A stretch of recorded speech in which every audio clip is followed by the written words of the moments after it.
And there are those of us who don't feel that we should say anything because the thing we like to share is not very clear yet. You don't need to speak.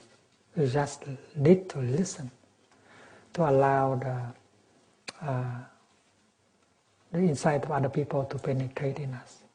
Even if we don't say anything, we are profiting from the insight of everyone.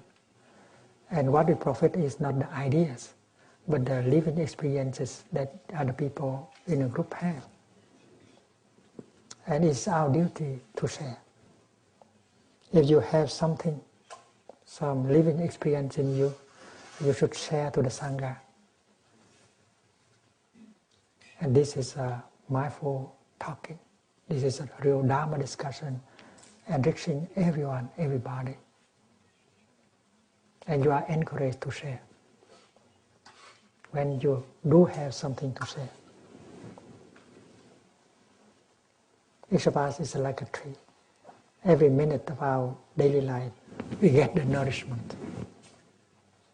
And of course, we have something, we can flower, we can offer the flowers and the fruit, and that is our contribution. The gift we can make to the world. Yesterday we talked about how to go home to ourselves in order to have an opportunity to get in touch with the wonders of life that are available within us and around us. We practice walking in the kingdom of God. We practice getting in touch with what is refreshing and healing in us and around us. This is so important.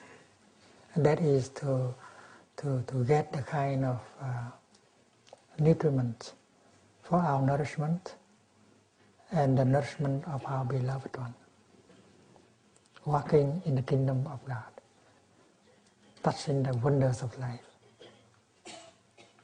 And you cannot do that without going home to yourself.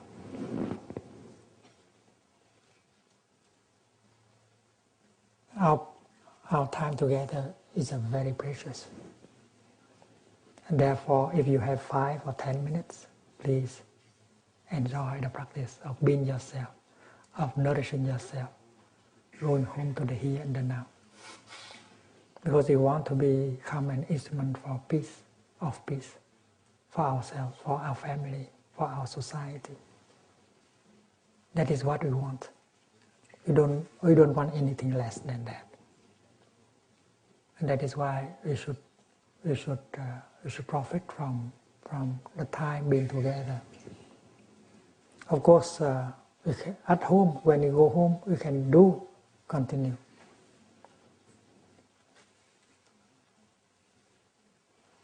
But if we are not solid enough, we cannot continue the practice when we are home. That is why while we are with the Sangha, we should try our best so that the practice becomes a habit. The Sangha means the community. A community where everyone knows how to do it, how to be alone, how to enrich himself or herself, how to get the nourishment and the healing. And there are things that alone we cannot do, but with the Sangha, it becomes very easy.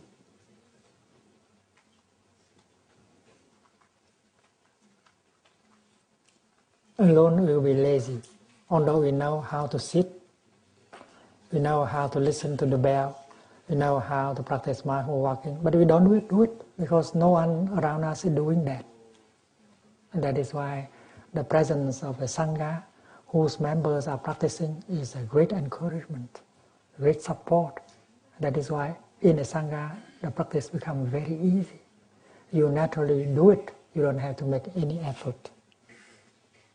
That is why you have to profit from the time you are with the Sangha, so that our practice becomes a habit.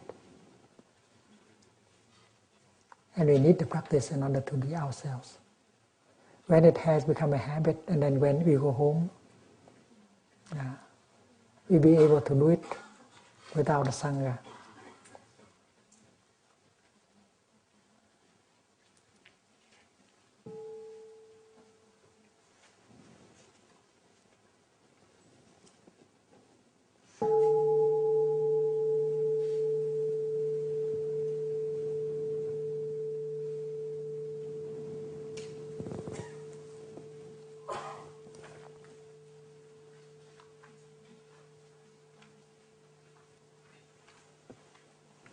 In our practice of getting in touch with the wonders of life,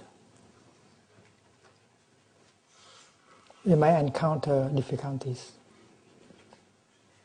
You know that the morning is very beautiful, the hills, the mist, the sunrise, beautiful.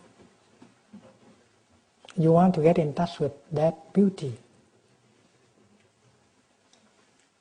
You want to stand there, to sit there and contemplate, and to allow the beauty of nature of the morning to penetrate in you, because you know this is a very nourishing. But sometime an emotion, a feeling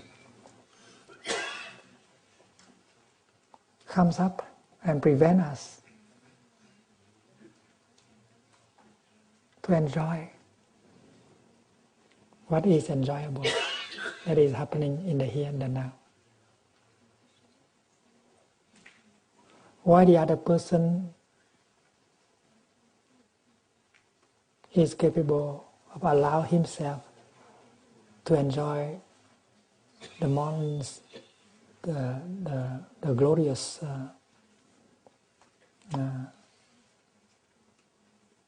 sunrise, and allow all the beauty to penetrate into his body and his mind. We are blocked with our worries, our fear, our anger. And the beauty of the sunrise cannot penetrate into us.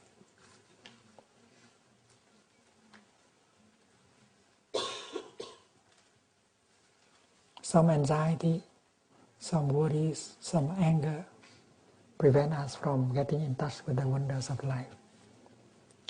And it prevents the kingdom of God to be in touch with us. It prevents us to be in touch with the kingdom of God, in the pure land of the Buddha. What to do in these circumstances?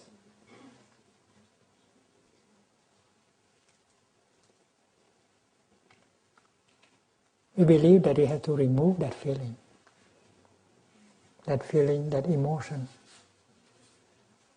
in order to be free again, so that the beautiful sunshine, sunrise can penetrate us. We consider our fear, our anger, our worries as an enemies. Without them, we are free. We can get in touch with the many wonders of life. But because they are there, that is why we cannot get the nourishment that we need.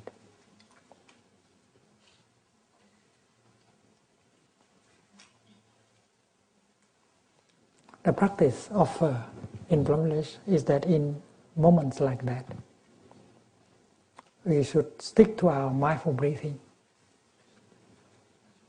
and we should recognize the afflictions that are there, whether it is a feeling of anger, a feeling of frustration, a feeling of fear. And with that energy of mindfulness generated by mindful breathing, we can recognize that feeling. Suppose that is a feeling of worry, anxiety. Breathing in, I feel that anxiety is in me. Breathing out, I smile to my anxiety. I have the habit to worry, even if worry is not necessary. I still worry. And every time I feel the worry coming up, I know that happiness is not possible. I would like to ban worry away, to remove it. Sometimes they call me Mr. Worry, Madam Worry. Because I used to worry, I am used to worry a lot. And I know that when I worry, I cannot get in touch with the wonders of life. I cannot be happy. So I get angry at my worry. I don't want it. But worry is part of us. And that is why when our worry come up, we have to know how to handle it nicely, peacefully, because it is possible to handle our fear, our worries peacefully. And you can do it if you have the energy of mindfulness. If you want to have the energy of mindfulness, practice mindful breathing, practice mindful walking, and you have the energy of mindfulness in order to recognize and embrace tenderly your worry, your fear, or your anger. When your baby suffers and cried, you don't want to punish your baby, because your baby is you. You don't want to hit your baby. You don't want to throw your baby outside by the window. No. Your fear, your anger is your baby. Don't imagine that you can throw it away by the window.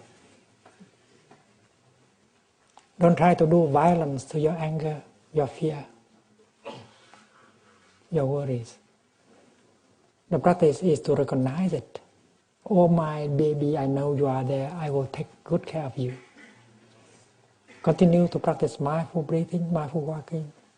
And with that energy generated by the practice, you recognize, you smile to it, you embrace it very tenderly. And this is a non-violence. This is a practice of non-violence directed to your worry, your fear, your anger. If you are angry at your anger will be multiplied by 10 times to angry at your anger. This is not very wise. With anger, you suffer already a lot. And if you get angry at your anger, you suffer much more. That is why it's not wise to get angry at your anger. The real practice is to recognize your anger that is coming up, to smile to it as tenderly as you can. Good morning, my dear little anger. I know you are there. I will take good care of you. The baby is not pleasant when it cries and it kicks. But you, as a mother, you have to pick it up very tenderly and hold the baby very tenderly into your arms. And the tenderness of the mother will begin to penetrate into the body of the baby. And if you continue for a few minutes, the baby will feel better and the baby may stop crying. Your anger is your baby. Your worries, your fear is your baby. You should know how to take care of your baby. You should not try to punish the baby or ban the baby. We have to learn how to handle our emotions, our feelings. And without the basic practice, namely the practice of mindful breathing, mindful walking, mindful cooking, mindful tea drinking, you have no way to generate the energy of mindfulness. It is that energy of mindfulness that helps you to recognize your pain, your sorrow, and help you to embrace it tenderly. And after having embraced it, your pain, your sorrow tenderly for a few minutes, you feel a relief. And your baby can agree to be quiet. And now you can enjoy the beautiful sunrise.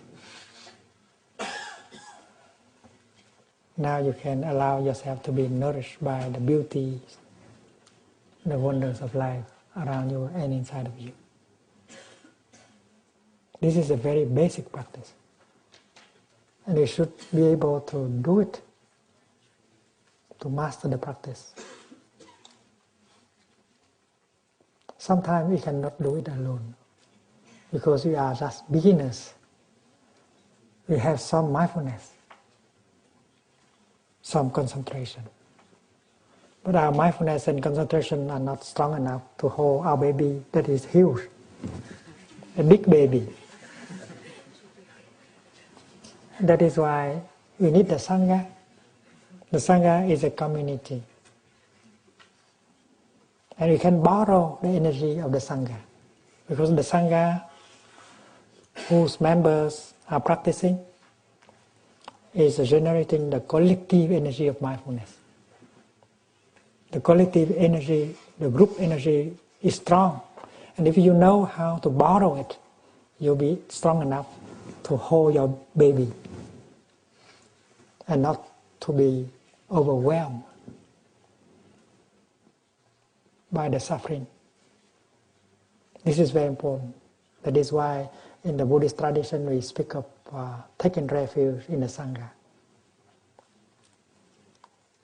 When you throw a rock into a river, no matter the rock, how small the rock is, it will sink into the bottom of the river. Every rock will sink. But if you have a boat, you can keep many kilos of rock floating. You can even keep tons of rock floating. The same is true here. If you are alone, you may sink with your suffering into the river of suffering.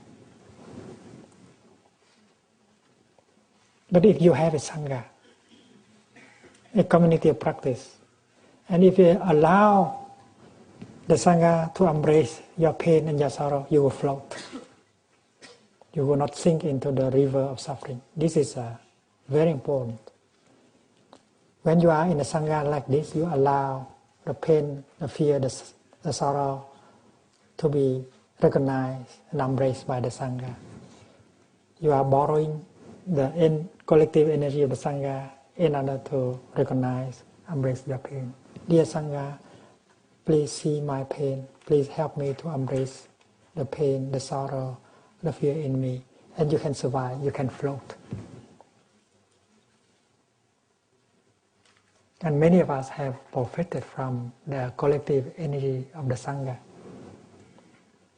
And if you see that the Sangha is precious, is crucial in your practice, when you go home, try your best to set up a group of people practicing with you.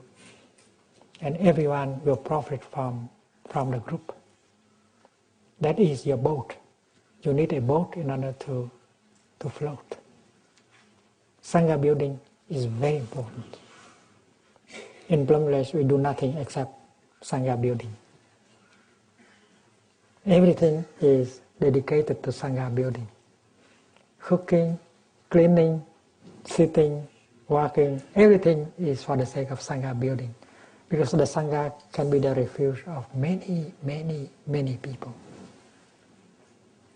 If the Sangha is solid, is happy, is mindful, and then many people can come and take refuge so that they can transform the suffering, their fear, their anger.